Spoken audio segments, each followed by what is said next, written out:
ฉันความจำเสื่อมไม่เคยจำว่าเธอนั้นเคยได้ทำร้ายใจไม่เคยจำว่าเธอนั้นเคยทำให้ช้ำสักเท่าไรหมดน้ำตาไปแค่ไหนหากมันรั้งให้เธอไม่ไปจากฉันได้ฉันยอมฉันความจำสั้นไม่เคยจำแต่คำที่เธอเคยตัดพ้อยังไงไม่เคยจะจำที่เธอนั้นทำให้รำร้องจะเป็นจะตายฉันจำไม่ได้ที่ยังทนงองมมากมายก็เพราะฉันมันรักเธอเพียงคนเดี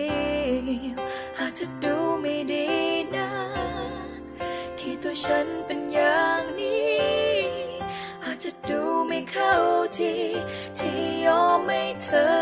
ทำร้ายแต่ถ้าลองมาเป็นฉันมีแค่เพียงหนึ่งเหตุผลที่ง่ายได้คือรักเธอเกินกว่าใจของตัวเอง